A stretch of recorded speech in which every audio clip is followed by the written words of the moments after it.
자, 샬롬. 네, 몇 분이 안 하셨어요. 다시 한번 샬롬. 네, 반갑습니다. 오랜만에 또 뵙는 얼굴들도 있고 또 이렇게 매주 또 몇 시간 이렇게 함께 교제하면서 얼굴을 뵙는 분들이 있어서 또 그 반가움이 더 큰 것 같습니다. 여러분, 우리가 지난주에는 하나님 아버지의 수준까지 우리 신앙이 자라야 된다. 우리 신앙생활을 다시 한번 점검하면서 우리가 어떻게 신앙생활을 하고 어디까지 무엇을 목표로 나가야 되는가를 다루었을 때 하나님 아버지의 수준, 그러니까 우리가 자녀된 우리가 아버지의 수준까지 우리의 신앙이 자라야 된다라고 이렇게 다 나누었습니다. 여러분, 아버지의 수준에 맞게 합당한 한 주간을 보내셨습니까? 네, 믿음으로 한번 고백합시다. 보내셨습니까? 네. 우리가 그렇게 살지 못했다 할지라도 여러분의 신분이 박탈되거나 너 이제 내 아들 아니야, 내 딸 아니야 라고 쳐내지 않으시는 그 하나님의 무한하신 은혜와 사랑에 감사하는 그런 우리 마음을 가지길 소망합니다. 자, 이제는 우리가 13절부터 16절 말씀을 우리가 함께 다루게 될 텐데요. 오늘 이 말씀 가운데는 제가 세 가지를 같이 나눌 예정입니다. 첫 번째는 하나님의 말씀을 대하는 데살로니가 교회 성도들의 태도, 그들의 자세에 대해서 다루게 될 것이고요. 두 번째는 그리스도인으로서 살아가면서 그들이 겪게 되는 고난과 고통, 그리고 세 번째는 하나님의 복음을 전파하는 자들을 방해하는, 하나님의 말씀을 가로막는 자들에 대한 하나님의 심판과 징계에 대해서 다루게 될 것입니다. 2000년 전에 하나님이 그토록 사랑하셨던 이 데살로니가 교회를 향하여서 주셨던 그 마음이 오늘 이 시대를 살아가고 있는 우리 방콕 샬롬교회, 저와 여러분에게 동일하게 임하기를 소망합니다. 자, 13절을 살펴보면 바울은 먼저 하나님께 끊임없이 감사하다라고 이렇게 고백을 하고 있어요. 여러분, 바울의 서신, 바울의 편지를 잘 살펴보면 여러분, 바울이 감사하다는 고백을 많이 합니까? 아니면 불평과 불만을 많이 합니까? 성경을 잘 안 읽으시죠? 그래서 제가 그래서 성경을 계속 읽자라고 하는데 바울의 편지를 보면 자, 무엇이 더 많이 나옵니까? 감사가 많이 나오게 되죠. 그래서 우리는 이 바울의 감사를 굉장히 자연스럽고 당연한 것처럼 여길 때가 많아요. 그러니까 바울이 감사를 고백을 하는데도 우리가 특별하거나 여기서 무언가를 느끼지 못한다는 것이죠. 그런데 오늘 이 말씀을 보니까 바울이 전반적으로 그동안 늘 베풀어 주시는 하나님의 은혜에 감사합니다 라고 고백하기보다는 특정한 이유, 특정한 사유에 대해서 정확하게 고백을 하고 있어요. 그러니까 내가 무엇 때문에 감사하다라고 하고 이렇게 고백을 하고 있습니다. 자, 그것이 무엇이냐면 자, 13절을 같이 한번 읽어보겠습니다. 시작.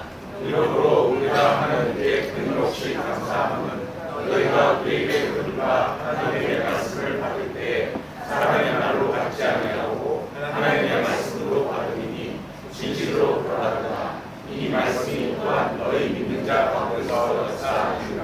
아멘. 자, 13절 말씀을 보니까요, 하나님께서 그 바울을 통하여 데살로니가 교회에 주셨던 하나님의 말씀을 하나님의 말씀으로 받았다라는 거예요. 굉장히 단순하고 심플한 말씀이죠. 하나님의 말씀을 하나님의 말씀으로 받았다. 여러분 설교를 들을 때 여러분은 어떠한 마음과 어떠한 태도 그리고 어떠한 자세로 들으십니까? 제가 말씀을 전할 때 경직돼서 이렇게 딱딱하게 들으라는 그런 것이 아니라 하나님의 말씀이 전해질 때, 여러분의 마음의 밭에 뿌려질 때 여러분은 어떠한 말씀으로 들으시냐 이 말입니다. 오늘 이 말씀을 보니까요, 데살로니가 전서에 있는 이 교회는요, 데살로니가 교회는 하나님의 말씀을 받을 때 가감없이 내 생각과 의견을 넣고 빼는 것이 아니라 야, 이것은 좀 불편하다, 요거 좀 빼놓고 요거는 좀 없네, 요건 좀 더 가져오고 추가하고 이런 것이 아니라 기록된 말씀을 그대로 받았다는 거예요. 여러분, 성경 말씀을 전하는 설교자의 그 이야기를 들을 때, 설교를 들을 때도 마찬가지입니다. 저거는 나에게 좀 불필요한데, 왜 목사님 저렇게 말씀하시지? 저건 아닌데 라고 내 생각을 투영해서 말씀을 받는 것이 아니라 하나님께서 부족한 당신의 종들을 통하여 전하실 때 그 말씀을 있는 그대로 받는다라고 바울은 이야기하고 있습니다. 여러분, 우리가 오늘날 어떤 시대를 살고 있습니까? 여러분, 스마트폰으로, 컴퓨터로, 인터넷을 키기만 하면 유튜브로 여러분이 좋아하시는 설교자들, 여러분이 원하는 설교 얼마든지 많이 들을 수 있습니다. 그렇죠? 여러분이 아주 좋아하시는 설교자들이 여러분의 어떤 그 목록에 있을 거예요. 내가 누구 목사님이 이 알고리즘에 떠서 나오면 그냥 바로 눌러요. 어떤 말씀의 제목을 보면 여기 좀 뭔가 땡기는 게 있는데 하고 눌러요. 또 불편한 말씀의 제목들, 그리고 좀 여러분에게 직설적으로 여러분의 신앙을 불편하게 하는 메시지가 있는 그러한 설교자들은 이거 뭔지 아시죠? 손가락으로 스크롤 위로 쭉 올려서 넘겨버립니다. 그러니까 오늘날 설교 쇼핑을 하는 거예요. 내가 듣고 싶은 설교, 내가 원하는 설교, 아 오늘 기분이 이러니 이런 설교, 아 오늘 내가 상황이 이러니 저런 설교, 이러한 시대를 살고 있습니다. 말씀을 많이 들을 수 있다는 것은 참 좋은 일이지만 말씀을 대하는 우리의 태도가 굉장히 가벼워지고 마치 쇼핑하듯이 내 중심이 되어서 말씀을 취사 선택하는 경향들이 너무나도 많이 있습니다. 안타까운 현실입니다. 말씀을 대하는 우리의 태도가, 말씀을 바라보는 우리의 자세가 좀 더 진중해지고 무거운 마음으로 경건하게 다가가야 될 필요가 있는 시대를 맞이하고 있어요. 아멘이십니까? 네. 여러분, 우리가 코로나 시대를 지나면서 여러분 어떤 것들이 더 가치 있고 어떠한 것들이 훨씬 더 그 값어치를 발견할 수 있는지 아십니까? 직관이에요. 여러분, 우리가 인터넷 모든 매체를 통하여서 영상으로 예배드리고 영상으로 온라인으로 모든 것들이 많아지다 보니까 실제로 만나서 하는 것들에 대한 가치가 훨씬 더 부각되고 있어요. 여러분, 오늘 우리 교회는 온라인 예배가 없습니다. 뭐 기능적인 문제도 있지만 온라인 그러한 예배보다 현장에서 드리는 이 예배가 훨씬 더 은혜가 있고 하나님의 말씀을 현장에서 함께 기도하고 찬양하고 예배하며 받는 그 은혜가 있기 때문이에요. 여러분, 제가 온라인 예배를 무시하는 것이 아니라 현장에서 드려질 때 우리의 몸과 마음이 함께 할 때 그 은혜가 배가 된다는 것이죠. 아멘이십니까? 제가 여러분에게 권면하는 것은, 감히 여러분에게 도전하는 것은 예배의 자리를 사수하십시오. 예배의 자리를 사모하십시오. 그것이 금요 기도회가 되었던, 주일 예배가 되었던, 혹은 여러 성경 공부의 모임이 되었던 어떠한 모임이든지 간에 하나님의 말씀이 중심이 되는 그 자리는 여러분 목숨 걸고 사수할 수 있어야 되는 거예요. 빼앗기지 말아야 돼요. 여러분, 우리의 믿음은 어디서 낳죠? 우리의 믿음은 들음에서 나요. 로마서 말씀에도 믿음은 들음에서 나요. 그리고 그 들음은 그리스도의 말씀으로부터 나오게 됩니다. 여러분, 사단이 여러분의 믿음을 꺾어버리는 것은요, 아주 간단하고 쉬워요. 여러분에게 환난과 어려운 일을 줘서 여러분의 가정을 흔들어서 그렇지 않습니다. 여러분이 말씀을 듣는 자리를 못 가게 하면 그만이에요. 듣는 자리를 자꾸만 갈취해 가는 것, 듣는 자리를 여러분이 자꾸 빼앗아 가는 것, 여러분 경험 많이 해보셨죠? 주일에 교회 가려고 준비하고 있는데 자꾸 이상한 일들이 생겨요.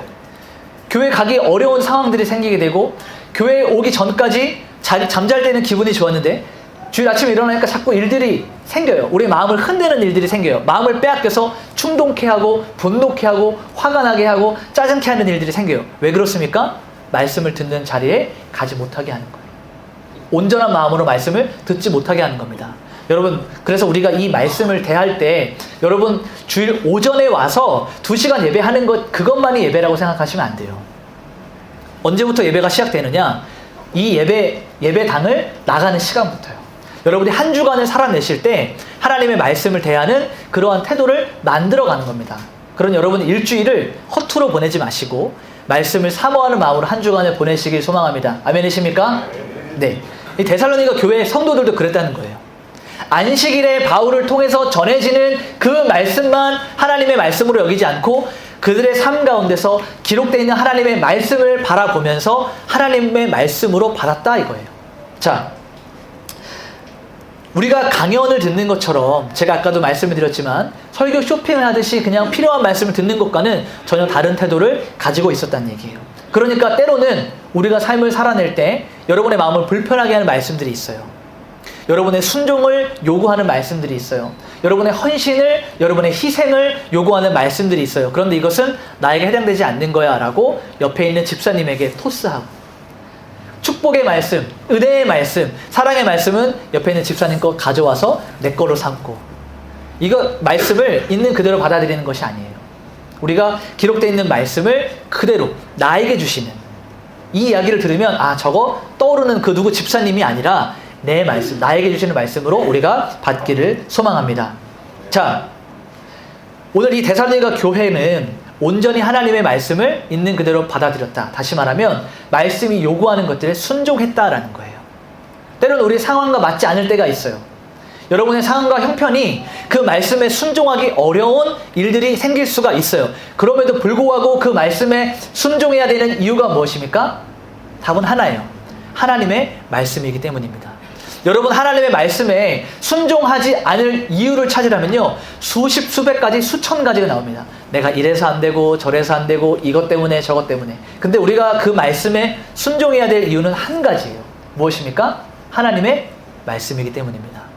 제가 말씀 자막을 준비하진 않았는데요, 디모데후서 3장 16절 17절 말씀은요, 여러분이 살아가시면서 꼭 한 번씩은 외우시고 암송하는 그런 말씀이길 소망합니다. 이 성경에 대해서 기록하고 있는 거예요. 모든 성경은 하나님의 감동으로 된 것으로 교훈과 책망과 바르게 함과 의로 교육하기에 유익하니 이는 하나님의 사람으로 온전하게 하며 모든 선한 일을 행할 능력을 갖추게 하려 함이라. 아멘. 여러분 하나님의 사람으로 살아가길 원하십니까? 이 모임 수에 비해서 너무 적으신데요. 하나님의 사람으로 살아가길 원하십니까? 하나님의 사람으로 되는 방법은 한 가지예요. 하나님의 말씀으로부터예요.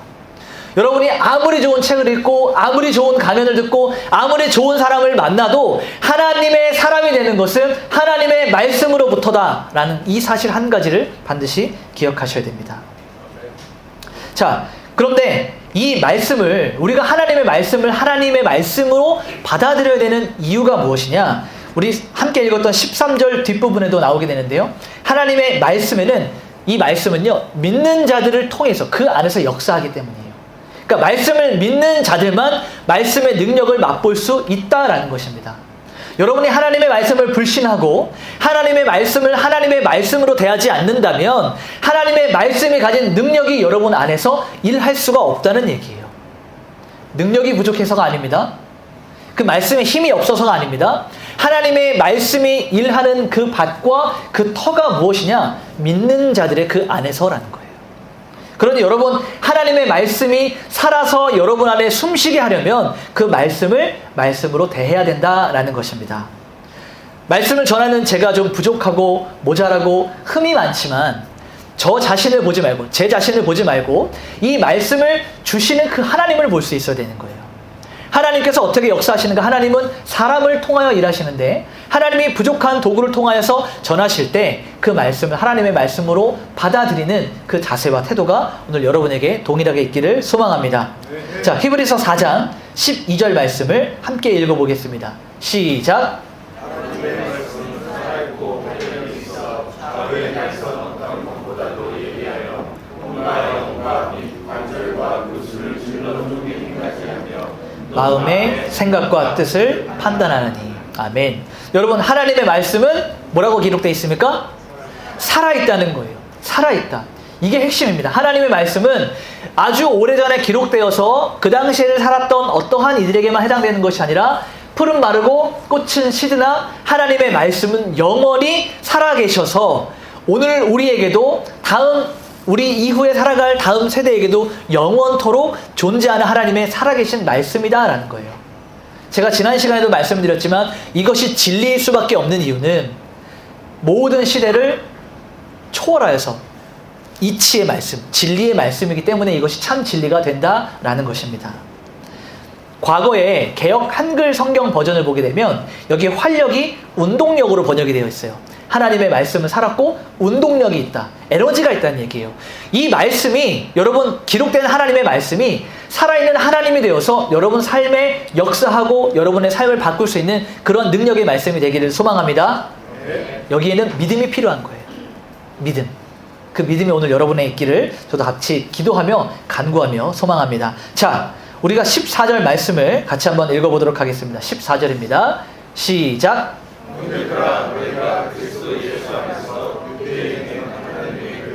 본받은 자 되었으니 그들이 유대인들에게 고난을 받음 같이 너희도 너희 동족에게서 동일한 고난을 받았느니라. 자, 오늘 우리가 4절이나 되는 이 말씀을, 첫 번째는 말씀을 대하는 태도였고, 자, 두 번째는 14절에 이 고난에 대한 부분들을 다루고 있습니다. 자, 데살로니가 교회를 향해서 이 바울이 뭐라고 이야기하냐면 너희는 유대에 있는 하나님의 교회들과 같이 그들을 본받은 자가 되었다라고 이야기합니다. 여기서 중요한 부분이 무엇이냐면 그리스도 예수 안에서예요. 그리스도 예수 안에서. 자, 바울이 지금 말하고 있는 그 의도가 무엇이냐면 그리스도 예수 안에서 유대에 있는 교회들을 본받았다라고 하는 것은 우주적 교회를 말하고 있는 것입니다. 여러분 혹시 이 우주적 교회를 들어보셨어요?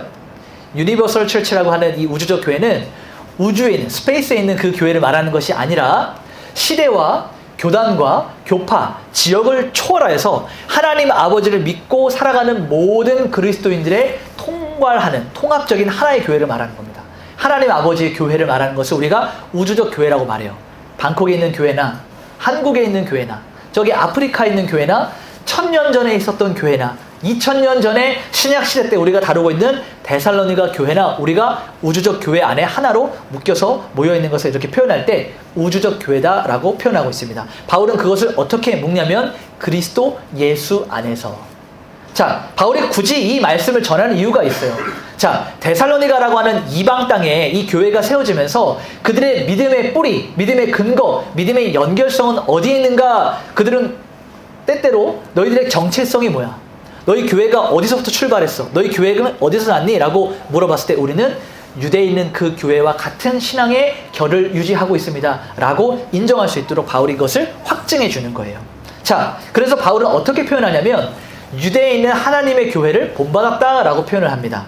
자, 일전에 제가 데살로니가 전서 1장 6절을 설명할 때 여기서 데살로니가 교회의 성도들이 바울과 주 예수 그리스도를 본받는 자가 되었다라고 하는 그 말씀을 제가 설명을 드린 적이 있어요. 그때 이 본받는다라고 하는 단어가 미메타이라고 하는 헬라어인데 이것은 흉내내다, 모방하다, 따라하다라는 의미를 가지고 있습니다. 그러니까 지금 이 말씀을 치환해서 우리가 적용해보면 이 데살로니가 교회가 유대에 있는 하나님의 교회를 흉내내고 모방하고 본받고 따라하고 있다라고 하는 거예요. 여러분 어린 시절에 여러분이 닮고 싶었던 사람들, 흉내내고 싶었던 사람들을 흉내내고 따라하고 모방했던 경험들이 있으시죠? 그럴 때 여러분 무엇을 따라하시고 무엇을 흉내내셨습니까? 아마도 좋은 점, 멋진 점, 여성분들 같은 경우에는 연예인들을 좀 흉내내면 화장법, 메이크업 하는 것, 그다음에 헤어스타일 아니면 옷 입는 것 이렇게 우리가 볼 때 좋은 것들을 누군가를 흉내내고 따라하게 되어 있어요. 그런데 바울의 이 말을 잘 보니까요. 굉장히 아이러니하게도 고난받는 것을 본받고 있다라고 이야기해요. 그들의 본받는 그 확증되는 표지가 고난이었다라고 이야기합니다. 좀 다소 의외의 답변이죠. 자, 그것이 무엇이냐면 유대에 있는 하나님의 교회들은 유대인들에게 고난을 받았다라는 거예요. 같은 동족에게. 그리고 너희가 그것을 따라 동일하게 데살로니가 교회, 데살로니가 지역에 있는 너희는 데살로니가 교인들을 데살로니가 사람들에게 고난을 받고 있다라고 말하고 있는 것이죠.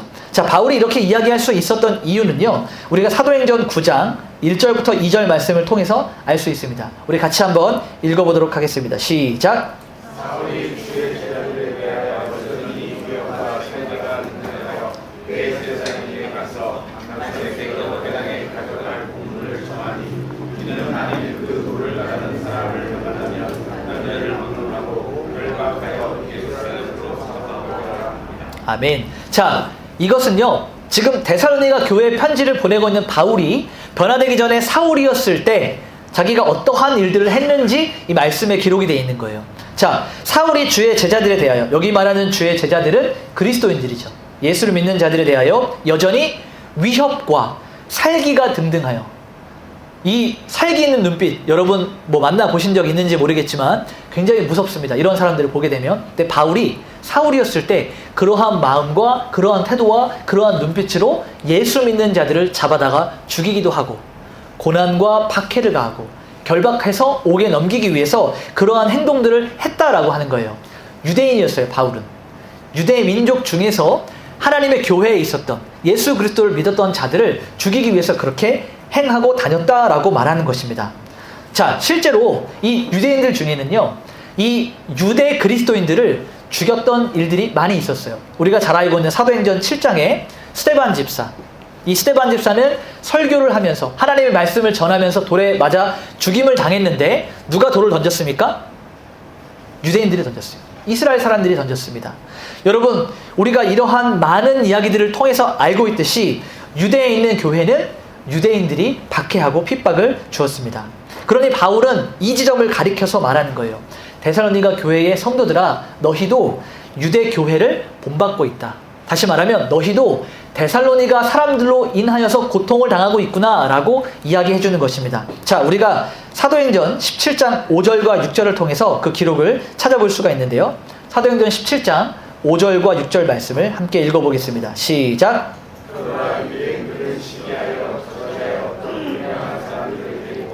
때를 지어 성을 소동하게 하여 야손의 집에 침입하여 그들을 백성에게 끌어내려고 찾았으나 발견하지 못하매 야손과 몇 형제들을 끌고 읍장들 앞에 가서 소리질러 이르되 천하를 어지럽게 하던 이 사람들이 여기도 이르매. 자, 사도행전 17장은요 이 데살로니가 교회에서 바울이 사역했던 그 시기의 내용들을 담고 있어요.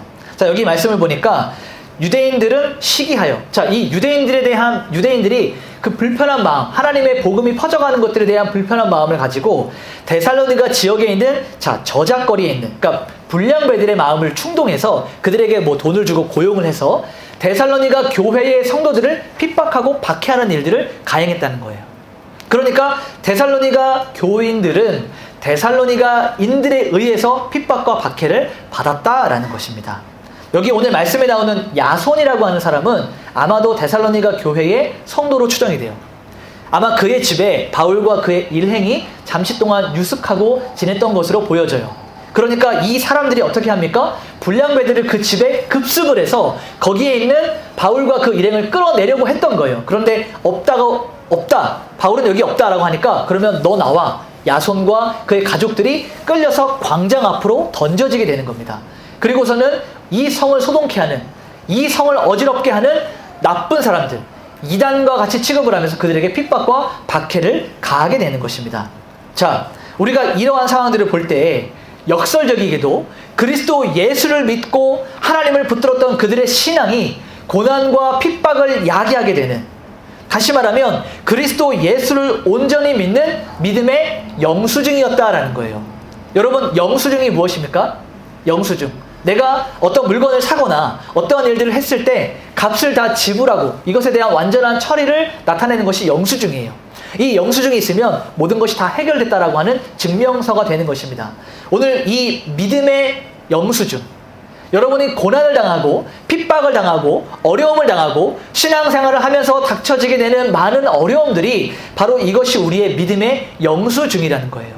내가 어떤 개인적인 잘못을 해서가 아니라 그리스도 예수를 붙잡고 여러분 신앙생활을 하면서 내가 믿음 지키기 위해서 어려운 일들을 경험하게 되죠. 때로는 손해를 겪게 되고, 때로는 희생을 겪게 되고, 때로는 무리한 헌신을 요구받기도 하고, 여러분 조롱을 당하기도 하고. 저는 개인적으로요, 제가 신앙을 좀 깊이 있게 가졌을 때 친구들이 다 끊어졌어요. 술자리로 불러내는 친구들, 세상적으로 놀고 싶어하는 친구들. 제가 교회에 여러분 혹시 교숙자라고 들어보셨습니까? 교숙자. 제가 청년 때에 학교를 가지 않고 교회에서만 먹고 자고 교회에서 계속 그냥 놀았어요. 믿음이 뭐 좋다기보다는 교회가 너무 좋아서 교회에서 너무 오랫동안 생활해서 집사님들이 교회에서 교숙자다 완전히 이렇게 불러주셨는데, 그때 교회에서 생활하는 그 시기에 많은 친구들이 끊어져 나갔어요. 불러도 나가지 않고 뭐 하자고 하면 하지 않고, 그러면서 너만 하나님 믿냐? 너만 교회 다니냐? 나도 교회 다녀. 나도 하나님 믿어. 라고 하면서 조롱하고 핍박하고 박해를 온몸으로 겪었었어요. 남자분들 중에는 군대에 다녀오신 분들이 계셔서 제가 이게 매주 군대 얘기가 하는 것이 좋지 않은데 한 번 더 하도록 하겠습니다. 이등병 때 그 믿음이 불타올라요. 왜냐하면 상황들이 많이 어렵기 때문에. 그래서 잠자기 전에 꼭 무릎 꿇고 기도하는데, 이 자대 배치를 받고 나면 신병이 와서 무릎 꿇고 기도하는 그 장면이 고참들의 눈에는 굉장히 아이러니하고 우스꽝스러운 거예요. 그래서 못하게 합니다. 기도하지 못하게 해요. 근데 못하게 하면 또 이 믿음이 불타오를 때는 더 하고 싶어져요. 발로 차고 손으로 때려도 이 무릎 꿇는 태도를 잃어버리면 기도가 안 되는 것처럼 막 느껴져서 더 유지해서 더 손을 모으고 무릎을 꿇고 그 신앙을 더 지키려고 해요. 아침에 불침번에게 제가 새벽 기도를 가야 되니 5시에 깨워달라고 합니다. 따기를 맞았어요. 이등병 때. 6시에 기상인데 혼자 5시에 일어나서 뭔가를 하는 그 자체가 이 군대라고 하는 그 룰에는 굉장히 말도 안 되는 행위였어요. 따기를 맞기도 하고 조롱을 당하고 손가락질 당하고 그런 일들이 많이 있었어요. 이것이 지금 말씀을 준비하면서 생각해 보니까 아, 믿음의 영수증이었구나. 고난과 핍박을 당함이 내가 주의 길을 온전히 걸어가고 있구나라는 이런 해석으로 시간이 지나고 나니 이렇게 받아들여지게 되는 겁니다. 여러분, 우리가 신앙생활을 하면서 여러분 삶 가운데 이런 물리적인 어떤 접촉뿐만 아니라 여러 가지 많은 상황들, 여러분 관계 가운데 얼마나 많은 어려움과 핍박과 박해가 뒤따르겠습니까? 여러분, 이러한 것들이 있을 때 좌절하거나 낙심하지 마시고 내가 주의 길을 온전히 걸어갈 때 주께서 발급해 주시는, 주님이 우리에게 주시는 믿음의 영수증이구나, 이런 영수증을 차곡차곡 잘 모으시길 소망합니다. 자, 15절과 16절 말씀을 같이 한번 읽어보겠습니다. 15절과 16절입니다. 시작. 우리는 주 예수와 선지자들을 죽이고 우리를 쫓아내고 하나님을 기쁘시게 하지 아니하고 모든 사람에게 대적하여 우리가 이방인에게 말하여 고난받게 함을 그들이 금하여 자기들을 삼으시오니 노하심이 끝까지 그들에게 임하였느니라. 아멘. 자, 제가 첫 번째는 하나님의 말씀을 대하는 태도에 대해서 말씀을 드렸고, 두 번째는 믿음으로 인한 고난과 박해에 대해서 말씀을 드렸습니다. 자, 세 번째는 이제 하나님께서 심판하시는 부분에 대해서 우리가 다루게 될 텐데요. 자, 15절과 16절에는 바울이 이렇게 앞에서 이야기했던 유대인들이 유대 교회를 핍박하고 박해하였다라고 했는데 그것이 어떠한 것인지 조금 더 정확하게 기록을 하고 있어요. 자, 15절을 보니까 먼저 그들은 주 예수와 선지자와 사도들을 죽이고 쫓아내었다라고 하는데요. 제가 이것을 시간적 순서를 다시 재배열해서 말하면 선지자들을 먼저 좀 다뤄봐야겠죠. 여러분, 선지자들은 구약시대 사람입니다. 그러니까 지금 이 믿음에 대한 핍박과 박해가 신약시대의 교회가 생성될 때 일어난 것이 아니라 이미 구약시대 때부터 이미 있었던, 유대인들은 여전히 그러한 특성을 가지고 있었던 것을 바울은 보여주고 있어요. 자, 구약의 선지자다라고 하는 것은 계시의 전달자입니다. 하나님의 말씀, 하나님이 나타나실 그 계시에 대해서 이 선지자들을 통해서 이미 이스라엘 백성들에게 미리 전하고 선포하던 자들이었어요. 그런데 그들은 이 말씀의 계시자를 죽이고 거부하고 반대했던 것이죠. 그들의 생명까지 요구하고 그들의 끝내는 죽음에 처하게 하는 일들을 경험하게 하였습니다. 여러분, 전승에 의하면 우리가 잘 알고 있는 이사야 선지자는 톱에 켜서 죽임을 당했다고 해요. 굉장히 비참한, 아프고 고통당하는 죽음을 당했죠. 여러분, 우리가 잘 알고 있는 예레미야, 눈물 선지자 예레미야 선지자는요, 유대인들의 돌에 던져서 맞아 죽임을 당하게 되었습니다. 여러분, 또 예수님은 어떻게 죽임을 당하셨습니까? 십자가에 달려 죽으셨죠. 이것은 유대인들의 처형 방법은 아니에요. 이 히브리 이스라엘 사람들은 이런 십자가에 매달아서 죽이는 이러한 벌을 내리진 않습니다. 로마 시대의 이방인들의 처형 방법이었지만 이 모든 일들을 주관하고 계획하고 실행하였던 사람들이 누구입니까? 이 유대인들이었다는 거예요. 예수 그리스도는 그 구약의 선지자들이 전했던 계시의 본체였죠. 계시 그 자체였습니다. 그런데 하나님의 말씀이자 하나님의 본체셨던 그 예수 그리스도를 그들은 죽음에 던지게 하는 직접적인 반역을 하게 되는 일들을 유대인들이 했다라는 것이에요. 또 마지막으로 사도들을 쫓아냈다라고 했는데, 이 사도들은 이 계시의 본체였던 예수 그리스도, 복음의 완성이었던 예수 그리스도의 그 복음이 퍼져나가는 것을 가로막았던 자들이에요. 이 유대인들은 사도들을 통해서 하나님의 말씀이 퍼져가는 것을 방해하고 가로막고 못하게 그들은 장애물이 되었다라는 것입니다. 그래서 15절의 하반부에 보게 되면요, 이 유대인들은 모든 사람의 무엇이 되었다라고 말합니까? 15절 하반부에 보니까 모든 사람에게 대하여 대적이 되었다라고 해요. 대적이 되었다. 여기서 말하는 모든 사람은 이 이스라엘, 이 유대인들을 제외한 모든 사람을 말하고 있습니다. 그러니까 이 하나님의 복음이 유대인들에게서 이방인들에게로 퍼져나가는 그 자체도 마땅치가 않은 거예요.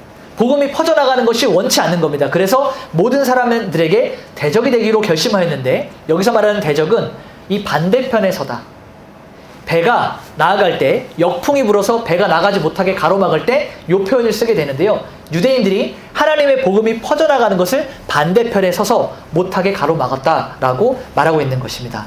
자, 16절을 보게 되면요, 더 적나라하게 이것들을 이야기하고 있는데, 이방인에게 복음을 전해서 그들이 믿고 복음을 받아들이는 그 일들을 금하였다라는 거예요. 그러니까 이것을 정리해보 15절부터 쭉 이어서 이야기하면 바울과 그의 일행 그리고 사도들이 예수 그리스도의 복음 들고 이방인들에게 퍼져나가는 것을 적극적으로 반대하는, 적극적으로 하나님의 복음을 가로막고 방해하는 방해자들이 되었다라는 것을 말하고 있는 것입니다. 자, 그러면 우리가 여기서 한 가지 궁금한 점이 있어요. 하나님은 이 일들을 어떻게 보실까? 자, 하나님은 복음이 퍼져나가는 일들을 방해하는 자들을 어떻게 바라보고 계실까? 하나님은 복음이 선포되어져 가는 이 과정을 가로막는 그 모든 전반적인 상황을 어떠한 마음으로 살펴보고 계실까라는 것입니다. 자, 우리가 이것을 해결하기 위해서는 하나님은 어떠한 분이신가? 하나님은 누구인가에 대해서 먼저 우리가 알아야겠죠. 다시 말하면 그의 속성과 성품에 대해서 알아야 이 난제를 해결할 수가 있습니다. 자, 하나님은 여러 많은 성품과 속성이 있어요. 우리가 하나님을 이야기할 때 하나님의 여러 속성들에 대해서 이야기할 수 있습니다. 그런데 오늘 이 본문에서 우리가 먼저 살펴봐야 될 것은 무엇이냐면 하나님은 인내하며 참으시는 분이다라는 거예요. 하나님은 인내하시는 분이고 참으시는 분이다라는 거예요. 우리 시편 86편 15절 말씀을 같이 한번 읽어보겠습니다. 시작. 그러나 주여 주는 분들이 계시며 그들을 뵙시며 도와드리려 하시며 인자와 진실이 분수하신 하나님이시오. 아멘. 자, 하나님은 누구신가? 라고 이야기할 때 본문에서는 하나님은 긍휼이 많으시고 인자와 자비가 많으셔서 오래도록 참으시고 기다려주는 분이시다 라는 거예요. 누구에 대해서도요? 복음을 방해하는 자들에 대해서도요. 참 아이러니하죠? 우리만 그런 혜택을 누렸으면 좋겠는데 하나님의 자녀들만 그런 사랑을 받았으면 좋겠는데 하나님의 인자와 자비하심이 오늘 복음을 방해하고 가로막았던 자들에게도 동일하게 임했다라는 거예요. 자, 하나님의 속성과 성품 참으시고 노하기를 더디하시는 분, 우리는 여기 살펴봤어요. 여기뿐만 아니라 굉장히 많은 성경에서 하나님의 속성과 성품을 이렇게 설명하고 있습니다. 그러니 우리는 하나님의 인내하심을 기억하고 그 다음에 다음 단계로 넘어가야 되는데 다음 단계는 하나님은 죄인을 어떻게 바라보고 계시는가요? 인내하시고 자비가 많으시고 긍휼이 많으시고 오래 참으시는 그 하나님은 하나님의 말씀이 퍼져가는 것을 가로막는 죄인들을 어떻게 보고 계시는가? 자, 에스겔서 33장 11절입니다. 같이 한번 읽어보겠습니다. 시작. 나의 삶을 두고 맹세하노니 나는 악인이 죽는 것을 기뻐하지 아니하고 악인이 그의 길에서 돌이켜 떠나 사는 것을 기뻐하노라. 이스라엘 족속아 돌이키고 돌이키라. 너희 악한 길에서 떠나라. 어찌 죽고자 하느냐 하셨다 하라. 아멘. 이것이 죄인을 향한 하나님 아버지의 마음이에요. 인내하고 참으시고 긍휼이 많으신 그 하나님이 죄인들을 어떻게 바라보시는가? 그들이 돌이켜 회개해서 하나님 편으로 오기를 기다리신다는 얘기입니다. 말씀을 한 구절 더 볼까요? 베드로후서 3장 9절입니다. 시작. 주의 약속은 어떤 일이 그렇다고 생각하고 하시 오직 주께서는 너희를 대하여 오래 참으사 아무도 멸망하지 아니하고 다 회개하기에 이르기를 원하시느니라. 이게 하나님 아버지의 본심이라는 겁니다. 여러분을 괴롭히는 사람, 여러분을 어렵게 하는 사람, 여러분을 힘들게 하는 사람, 하나님이 빨리 손을 대서 치길 원하시죠? 네, 복심술이라고 하나요? 뭐라고 하죠? 이렇게 복화술. 네, 속으로, 네, 입은 벌리지 않지만 마음으로 하는 얘기를 제가 다 들었습니다. 우리를 괴롭히고, 우리를 신앙적으로 어렵게 하고, 우리를 고통스럽게 하는 사람들을 하나님이 좀 치시기를 우리는 원해요. 죄인들, 악인들 하나님이 빨리 좀 처리해 주시기를 원해요. 그런데 하나님 아버지의 마음은 그들을 향하여 어떠한 마음인가? 성경에 있는 대로 그들이 돌이켜 회개하기를 원하신다는 얘기예요. 아, 하나님 너무하십니다. 내가 지금 어떤지 아시면서 하나님 내가 어떠한 상황에 처했는지 아시면서 어떻게 그들을 향해서 그렇게 손 내미시고 기다리시고 오래 참으시고 심지어 그들이 변화되길 어떻게 하나님 그러실 수가 있어요. 너무 서운합니다 라고 하시겠지만 여러분 하나님 믿기 전에 여러분의 모습을 보십시오.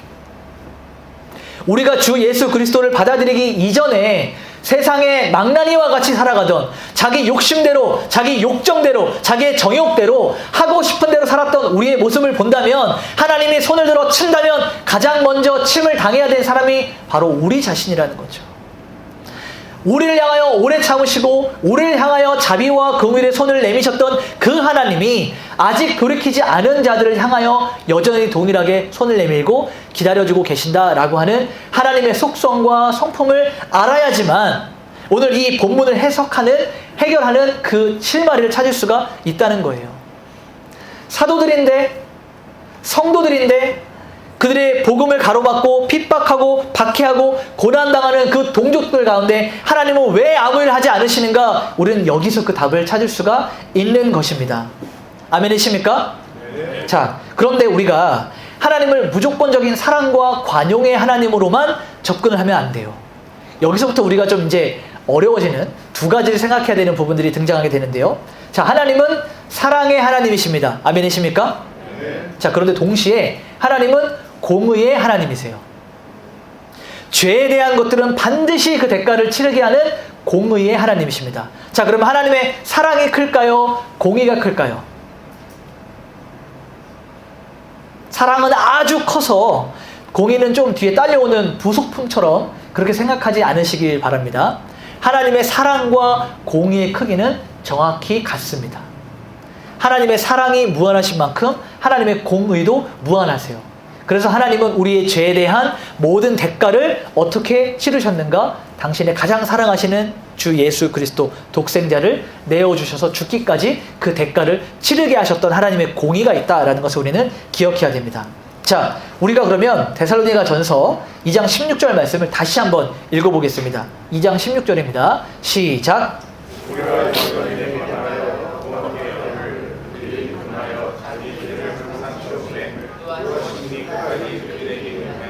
자, 하반부를 잘 보면 자기 죄를 항상 채운다라고 되어 있어요. 여기서 채우다라고 하는 것은요, 아나플레로사이라고 하는 단어인데, 여러분 잔에 물을 따를 때 끝까지 다 차서 더 이상 찰 수 없는 상태를 말할 때 이 단어를 사용을 해요. 그러니까 무슨 말이냐면 죄인들이 죄를 짓도록 내버려 두시고 그들이 회개하고 돌이키기를 기다리면서 바라보고 계시는데 언제까지냐? 그들의 죄의 분량이 끝까지 찰 때까지 하나님이 기다리신다라는 거예요. 여러분, 이 개념이 정확하게 어디에 등장하냐면, 여러분, 이스라엘 백성들이 가나안 땅에 출애굽하고 나서 가나안 땅에 들어갈 때 40년이라는 시간이 걸렸죠. 실제로 걸어가면 2주 정도 되는 거리입니다. 10하루 길, 한 14일 정도 걸리는 길을 40년 동안 돌게 하셨던 이유는, 첫 번째는 이스라엘 백성들의 하나님을 향한 불순종에 대한 그 심판과 징계였지만, 또 다른 한 가지는 그들이 정착하게 될 가나안 땅에 있는 그 죄인들, 가나안 족속들의 죄가 그 분량까지 찰 때까지 하나님 기다리셨던 거예요. 성경 말씀을 잘 읽어보시면 그 내용들이 기록되어 있습니다. 똑같이 하나님이 지금 이 하나님의 말씀과 복음이 선포되는 것들을 방해하고 고난과 박해를 주는 자들에 대해서 그들의 분량이 끝까지 찰 때까지 기다리고 계시다라고 하는 것입니다. 여러분, 1741년에 미국의 그레이트 어웨이크닝이라고 하는 영적 대각성 운동이 일어났어요. 그때 우리가 잘 알고 있는 조나단 에드워즈라고 하는 사람이요, 이러한 설교를 합니다. 진노하시는 하나님의 손 안에 있는 죄인들. 다시요. 진노하시는 하나님의 손 안에 있는 죄인들. 아주 명설교이기 때문에 오늘날까지도 아직도 계속 회자되고 있는데요. 여기 이런 말씀이 있습니다. 하나님의 진노의 활은 이미 당겨져 있고 화살은 여러분의 심장을 겨누고 있으며 오직 하나님의 자비로운 손만이 화살이 여러분의 피에 젖는 것을 한순간 늦추고 있을 뿐이다. 다시 말하면 지금 이 에드워즈가 회개하지 않는 그 자들을 통하여서 그 자들을 향하여서 말씀을 전하고 있는데 뭐라고 이야기하냐면 하나님의 그 진노의 화살이, 심판의 화살이 당겨져 있다라는 거예요. 이미 당겨져 있고 이것을 그대로 머물게 하는 것은 하나님의 자비로운 손길 뿐이지, 이것이 놓아지게 되면 곧바로 여러분에게 향하여 쏘게 될 것이다 라는 거예요. 이것을 우리가 다시 적용해서 본문 말씀으로 살펴보면, 하나님의 복음을 전파하는 것을 가로막는 자들, 믿는 자들을 박해하고 핍박하고 고난을 주는 자들, 하나님의 일을 가로막는 자들에 대해서 면죄부를 주는 것이 아니라 그들에게 심판이 임박했다라는 겁니다. 그들에게 하나님의 징계와 심판이 임박했는데 하나님의 자비의 손길이 이것을 잠시 연기하였을 뿐이다라는 거예요.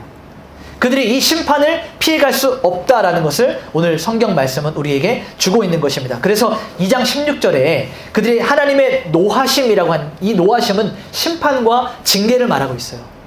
그리고 끝까지 그들에게 임했다. 여기서 끝까지는 결국, 마침내, 끝내는 이런 의미를 가지고 있어요. 그러니까 결국은 그들이 자신들의 죄를 쌓아두다가 마침내 그 분량에 닿게 되면, 임계점을 넘게 되면 하나님께서 그 당기셨던 화살을 놓게 되실 것이고 그들은 반드시 심판을 받게 될 것이다 라고 성경은 말하고 있는 것이죠. 여러분, 우리가 그들로 인하여서 고통과 고난과 어려움과 핍박, 조롱, 비난을 받으셨습니까? 여러분, 너무 낙심하지 마시고 하나님이 우리의 모든 고난 가운데 보상해 주실 것을 기대하는 마음으로 하나님을 믿고 따르시길 소망합니다. 오늘 말씀의 결론을 맺도록 하겠습니다. 오늘 짧은 4절의 구절이었지만 오늘은 크게 3가지의 주제가 있었어요. 첫 번째는 하나님의 말씀을 대하는 우리의 태도. 하나님의 말씀을 하나님의 말씀으로 받아들이는 것. 기록된 성경 말씀을 통하여서 살아계신 하나님을 발견하는 것에 대해서 말씀을 드렸습니다. 두 번째는 우리가 복음으로 인한 고난당함이에요. 여러분이 예수 그리스도를 온전히 믿고 있다면 이 어두운 세상이 밝은 빛을 걸어가고 있는 우리를 가만 내버려 두지 않는다는 것입니다. 여러분, 신앙생활을 온전히 하면서 세상 가운데 그 어떤 고난과 어려움과 박해가 없으십니까? 그러면 여러분의 가는 길을 다시 한번 점검하시길 소망합니다. 내가 어디로 가고 있는가? 나는 무엇을 붙들고 있는가? 세상 가운데 세상이 원하는 것을 했기 때문에 세상이 우리에게 아무런 말하지 않고 있는 것은 아닌가? 그리스도 예수의 가르침이, 성경의 가르침이 세상과 역행하는 길인데 우리는 세상을 살아가면서 여전히 그들에게서 환영받고 그들에게 환호받는 길을 걸어가고 있다면 나의 발걸음은 어디를 향하고 있는가? 다시 한번 살펴봐야 된다는 것이죠. 마지막 3번째로는 하나님의 복음을 가로막고 하나님의 복음을 방해하는 자들에게, 고난을 주는 자들에게는 하나님의 준비된 심판이 있다라는 것입니다. 여러분, 이 고난이 우리에게 찾아올 때 물론 쉽지 않아요. 박연성 목사님의 말씀처럼 이 고난은 하나님의 계획의 오류가 아니라는 거예요. 하나님이 여러분을 섭리하시고 하나님의 섭리 가운데 여러분을 경영하시고 다스리시고 인도하시는데 뭔가 삐끗하고 뭔가 어긋나고 하나님이 아차, 아이고 잘못했네, 실수해서 여러분에게 고난이 다가온 것이 아니라는 겁니다. 여러분, 우리가 오히려 그리스도 예수의 고난에 동참하고 있다라고 하는 가장 강력한 증거가 여러분 삶에 나타나는 복음으로 인한 고난입니다. 마틴 루터가 이야기했듯이 우리가 따르는 예수 그리스도가 십자가의 면류관, 고난의 면류관을 쓰셨는데 그를 따르는 우리가 장미의 면류관을 쓸 이유가 어디에 있겠는가? 이 질문이 오늘 다시 한번 여러분의 삶을 뒤흔드는, 여러분의 한 주간의 삶에 고난의 영수증을 모을 수 있는, 믿음의 길을 온전히 걸어가고 있음을 증거하는 확증을 얻는 그런 한 주간의 말씀이 되시길 소망합니다.